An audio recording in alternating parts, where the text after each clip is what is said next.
എല്ലാ കൂട്ടുകാർക്കും നമ്മുടെ പുതിയ വീഡിയോയിലേക്ക് സ്വാഗതം. ഇന്നത്തെ നമ്മുടെ വീഡിയോ വളരെ രുചികരമായിട്ട് തന്നെ തയ്യാറാക്കി കഴിക്കാൻ പറ്റിയ ചക്കപ്പഴംപൊരിയാണ്. ഇത് ഉണ്ടാക്കി നോക്കിയാൽ മാത്രമാണ് ഈ ഒരു രുചി അറിയാൻ സാധിക്കുന്നത്. പണ്ട് കാലത്തൊക്കെ ചായക്കടകളിൽ നിന്നും വാങ്ങി കഴിച്ചിട്ടുള്ള വളരെ സ്വാദേറിയ ഈ ഒരു ചക്കപ്പഴംപൊരി ഇനിയിപ്പോൾ ഇതുവരെയും തയ്യാറാക്കി നോക്കാത്ത കൂട്ടുകാർ നമ്മുടെ വീഡിയോ കണ്ടെന്ന് ട്രൈ ചെയ്ത് നോക്കണേ. നല്ല ടേസ്റ്റാണ് കഴിക്കാനായിട്ട്. ഉണ്ടാക്കിയെടുക്കാനാണെങ്കിലോ വളരെ എളുപ്പവുമാണ്. ആരും കൊതിച്ച് കഴിച്ചു പോകും, അത്രയും ടേസ്റ്റാണ്. ഇനിയിപ്പോൾ ചക്കയുള്ള നാട്ടിലൊക്കെ ആണെങ്കിൽ വൈകിട്ടത്തെ ചായക്ക് എന്തുണ്ടാക്കണമെന്ന് ചിന്തിച്ചിരിക്കുമ്പോൾ ചക്ക ഒരു കഷ്ണം ഉണ്ടെങ്കിൽ നമ്മുടെ വീട്ടിലുള്ള എല്ലാവർക്കും വയറ് നിറയെ തന്നെ കഴിക്കാൻ പറ്റുന്നതുമാണ്. അപ്പോൾ നോക്കാം എങ്ങനെയാണ് വളരെ സ്വാദേറിയ ചക്കപ്പഴംപൊരി തയ്യാറാക്കി എടുക്കുന്നതെന്ന് നമ്മുടെ വീഡിയോയിൽ കൂടെ കണ്ടു നോക്കാം. വീഡിയോ കാണുന്നതിന് മുമ്പായിട്ട് ഒരു കാര്യം കൂടെ പറഞ്ഞോട്ടെ. വീഡിയോ കാണുമ്പോൾ നിങ്ങൾ ലൈക്കുകൾ തരാൻ മറക്കുന്നുണ്ട് കേട്ടോ കൂട്ടുകാരെ. നമ്മുടെ വീഡിയോയ്ക്ക് വളരെ ലൈക്കുകൾ കുറവാണ് കേട്ടോ. നിങ്ങളുടെ എല്ലാവരുടെയും സപ്പോർട്ടല്ലേ എൻ്റെ മുന്നോട്ടുള്ള വഴികളും. അപ്പോൾ ഇനി നമുക്ക് നമ്മുടെ വീഡിയോ കാണാം.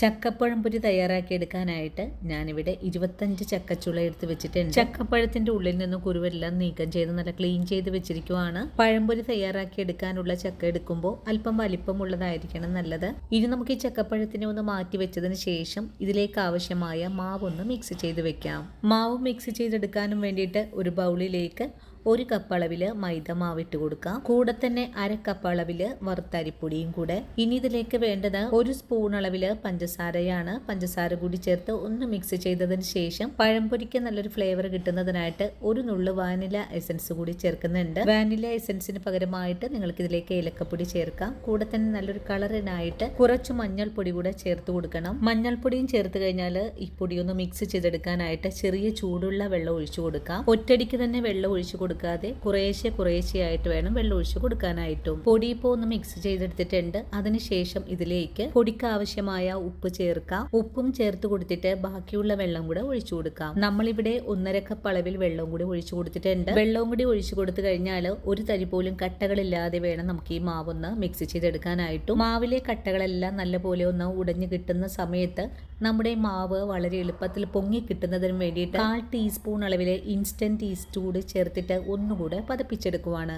നിങ്ങൾക്ക് ഈസ്റ്റിന് പകരമായിട്ട് തൈരോ അല്ലെങ്കിൽ സോഡാപ്പൊടിയോ ചേർക്കാവുന്നതാണ്. മാവിപ്പോൾ നല്ലപോലെ മിക്സ് ചെയ്തെടുത്തിട്ടുണ്ട്. ഇനി ഒരു അരമണിക്കൂർ നേരത്തേക്ക് നമുക്കൊന്ന് റെസ്റ്റ് ചെയ്യാനായിട്ട് മൂടി വെച്ച് കൊടുക്കാം. അരമണിക്കൂറിന് ശേഷം മാവൊന്ന് തുറന്നുകൂടെ നോക്കാം. ഈ ഒരു സമയത്ത് നമ്മുടെ മാവ് നല്ല ഫ്ലഫി ആയിട്ട് തന്നെയാണ് വീർത്ത് വന്നിട്ടുള്ളത്. ഇനി മാവ് ഒന്നുകൂടെ മിക്സ് ചെയ്തെടുത്തതിന് ശേഷം നമുക്കിതിലേക്ക് 1/2 ടീസ്പൂൺ അളവിൽ നല്ല ജീരകം കൂടി ചേർത്തിട്ട് വീണ്ടും ഒന്നുകൂടെ മിക്സ് ചെയ്തെടുക്കാം. അതിനുശേഷം നമുക്ക് ചക്കപ്പഴംപൊരി തയ്യാറാക്കാൻ തുടങ്ങാം. ഇതിനായിട്ട് ഒരു അയൺ പാനാണ് അടുപ്പിലേക്ക് വെച്ചിട്ടുള്ളത്. പാൻ ചൂടായി വന്നപ്പോൾ വറുത്തെടുക്കാൻ ആവശ്യമായ ഓയിൽ ഒഴിച്ചു കൊടുത്തു. എണ്ണ ചൂടായോ എന്നറിയാനും വേണ്ടിയിട്ട് 1 നുള്ളു മാവൊന്ന് ഇറ്റിച്ചു കൊടുത്തിട്ടുണ്ട്. എണ്ണ നല്ല കറക്റ്റ് ആയിട്ടുള്ളൊരു ചൂടിലാണ്. ഓരോ ചക്കയും നല്ലതുപോലെ മാവിൽ മുക്കിയതിനു ശേഷം പാത്രത്തിൽ തന്നെ ഒന്ന് വടിച്ചു മാറ്റിയിട്ട് വേണം എണ്ണയിലേക്ക് ഒന്ന് ഇട്ട് കൊടുക്കാനും. എണ്ണയിലേക്ക് ഇട്ട് കൊടുത്തപ്പോൾ തന്നെ നല്ല ഫ്ലഫി ആയിട്ടൊക്കെ തന്നെയാണ് ഇവിടെ വീർത്ത് വന്നിട്ട് ഇതുപോലെയാണ് കേട്ടോ വന്നിട്ടുള്ളത്. ഇനി ഈ ചക്കപ്പഴംപൊരി മറിച്ചും തിരിച്ചൊക്കെ ഇട്ട് കൊടുത്ത് തന്നെ നമുക്കൊന്ന് മുരിയിച്ചെടുക്കാം. നല്ല സ്വർണ്ണ നിറത്തിലേക്ക് ഇപ്പോൾ ആയി വന്നിട്ടുണ്ട്. അതുപോലെ തന്നെ നല്ല വുണ്ടുമണി പോലെ തന്നെയാണ് ആയി വന്നിട്ടുള്ളതും. നിങ്ങൾ ഇതുപോലുള്ള പലഹാരങ്ങളൊക്കെ തയ്യാറാക്കി എടുക്കുമ്പോൾ ഇതുപോലെ അയൺ പാൻ ഉപയോഗിക്കുന്നതാണ് കേട്ടോ ഏറ്റവും നല്ലത്. ഈ ഒരു പാനിൽ വെച്ചിട്ട് നമ്മൾ പൊരിച്ചെടുക്കുമ്പോൾ തരി പോലും എണ്ണയുടെ അളവൊന്നും പെട്ടെന്ന് കുറയില്ല.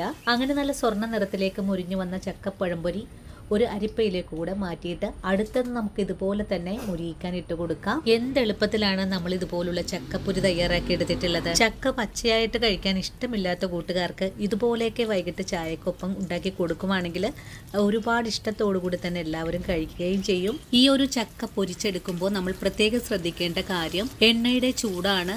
ചക്ക പൊരിക്കാൻ ഇട്ട് കൊടുക്കുമ്പോൾ ഫുൾ ഫ്ലെയിമിലായിരിക്കണം. അതിനുശേഷം പൊങ്ങി വീർത്ത് വരുമ്പോഴേക്കും ഒന്ന് മീഡിയം ഫ്ലെയിമിലേക്ക് വെച്ച് കൊടുക്കാം. ഇനിയിപ്പോൾ നല്ല പോലെ മൊരിഞ്ഞൊന്ന് പാകായി കഴിഞ്ഞാൽ ഫുൾ ഫ്ലെയിമിൽ വെച്ചിട്ട് വേണം നമുക്കിതൊന്ന് കോരിയെടുക്കാനായിട്ടും. അല്ലെങ്കിൽ ചക്കയിലേക്ക് ധാരാളം എണ്ണ കുടിക്കാനൊക്കെ സാധ്യത കൂടുതലാണ്. അങ്ങനെ വളരെ എളുപ്പത്തിൽ തന്നെ നമ്മുടെ ചക്കപ്പൊരി എല്ലാം ഞാനിവിടെ പൊരിച്ചെടുത്തിട്ടുണ്ട്. നല്ല ക്രിസ്പി ആയിട്ട് തന്നെയാണ് ഈ ഒരു പൊരിയെല്ലാം നമുക്ക് തയ്യാറാക്കാൻ സാധിച്ചിട്ടുള്ളതും. അപ്പോൾ ഇന്നത്തെ നമ്മുടെ വീഡിയോ ഇത്രയേ ഉള്ളൂ കൂട്ടുകാരെ. ഈ ഒരു വീഡിയോയും കണ്ടിട്ട് എൻ്റെ കൂട്ടുകാരൊന്ന് ട്രൈ ചെയ്ത് നോക്കണം.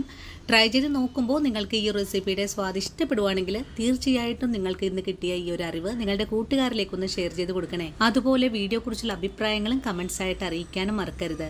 ഇനിയിപ്പോൾ ആദ്യമായിട്ട് നമ്മുടെ പേജ് കാണുവാണെങ്കിൽ നമ്മുടെ പേജ് ഒന്ന് ഫോളോ ചെയ്ത് നമ്മുടെ ഫാമിലിയിൽ മെമ്പറാകാനും മറക്കരുത്. ഒരു പ്രത്യേക കാര്യം കൂടെ ഞാൻ പറഞ്ഞോട്ടെ കൂട്ടുകാരെ, ബിഗിനേഴ്സിന് മാത്രമായിട്ട് വെജിറ്റേറിയൻ കറികളൊക്കെ ഉൾപ്പെടുത്തിയിട്ടുള്ള ഒരു ചാനൽ കൂടി നമുക്കുണ്ട്. 2 മിനിറ്റ് കൊണ്ട് കുക്കറിലൊക്കെ തയ്യാറാക്കാൻ പറ്റുന്ന പാചകങ്ങളാണ് അതിൽ കൂടുതലും ചെയ്യുന്നത്. ഒന്നരാടം ദിവസങ്ങളിൽ വൈകിട്ട് 5 മണിക്കാണ് ഞാൻ വീഡിയോ പോസ്റ്റ് ചെയ്യുന്നതും. അപ്പോൾ ആ ഒരു ചാനലിലുള്ള വീഡിയോയും എൻ്റെ കൂട്ടുകാർക്ക് വളരെ തന്നെ യൂസ്ഫുൾ ആണ്. ഇനിയും ഇതുപോലുള്ള നാടൻ വിഭവങ്ങളൊക്കെ ആയിട്ട് ഞാൻ അടുത്ത ദിവസവും ഓടിയെത്താം. അതുവരെയും വീഡിയോ കണ്ട് സപ്പോർട്ട് ചെയ്ത എൻ്റെ എല്ലാ കൂട്ടുകാരോടും ഇനി കാണാനിരിക്കുന്ന എൻ്റെ പ്രിയ കൂട്ടുകാരോടും ഒത്തിരി നന്ദി സ്നേഹമൊക്കെ അറിയിച്ചുകൊണ്ട് നാളെ രാവിലെ ഓടിയെത്താം. അതുവരെയും സ്നേഹത്തിൻ്റെ ഭാഷയിൽ വീണ്ടും കാണാം.